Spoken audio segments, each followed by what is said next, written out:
Now we're going to do the textured paint background technique. And the textured paint background technique is yet another technique to add visual interest to your collage backgrounds. In this technique, we'll be using titanium white paint for our texturing surface. You can use it in the jar or in the tube.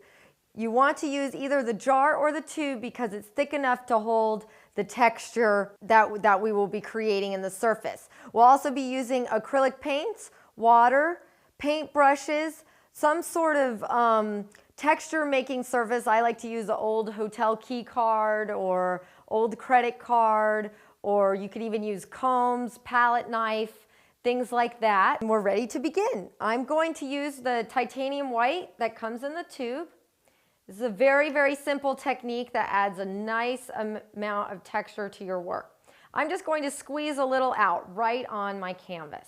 And the reason that I like to use titanium white, or you can substitute gesso versus a spackle or a modeling paste, is because it will remain flexible. So if you're working in an altered book or some type of surface that needs a flexible background, it will hold the texture, whereas a spackle, as soon as you turn your page in your altered book, the spackle will crack and fall off. What I'm going to do here is just take my hotel key card and just manipulate the paint almost as if I'm icing a cake. And I'm just moving the paint around. Sometimes I like to make little lines. This is a great technique if you've got a bunch of new canvases, fresh from the store, or an altered book that you just want to get some texture in the background. I just add random texture everywhere, and it will just enhance your surface. So I like to build up a little texture. You can also write in it. You could use a pen. You can make all kinds of marks in your background. I also like to build up the texture along the edges. Makes it look like I worked really hard. You want to notice that this is visual texture. It's not giant lumps and bumps of paint on my surface. There are a few peaks of areas of high paint, but most of the paint is actually pretty low and not really, really high to the surface. So it will take about maybe an hour or two to dry. So you set that aside to dry. Here's one that I've already created that's already dried. And now it's time to add the paint to it. And why I especially like working on the titanium white or on gesso is because it receives the paint very well and it allows me to manipulate the paint on top, whereas spackling or a modeling type paste is very absorbent. So as soon as I add the paint, it soaks in and doesn't give me much working time. I'm going to use a little bit of blue paint here, and I'm going to get a paper towel.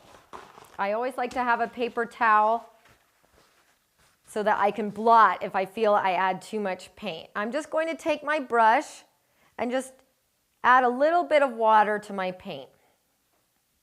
And then I'm going to bring that over to my dry, this is already dry, my dry textured surface, and just get the paint on there.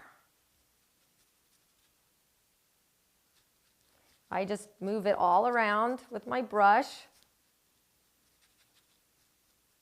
And then I like to follow with my paper towel and buff out the areas so that it stays in the grooves of the paint. And this takes a little bit of manipulation. You want to spend a little bit of time working the surface and getting it how you want. You don't have to hurry, but you want to work with the paint while it's still wet. As soon as that acrylic paint dries on top of there, you can't remove it. So here I'm just buffing with a paper towel, and if I feel like this area is too blue and I'd like to release more paint, what I do is I get a little bit of water on my paper towel and bring that in, and I can bring it right back to white. Now at this point, I like to bring in a little bit more color. Now I feel like I've got the texture enhanced, but maybe I want to bring in a little bit more color. As you can see, you can definitely keep fiddling with this. It gets kind of addictive.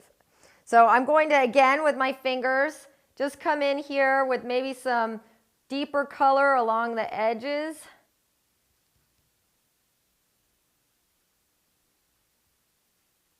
Like so.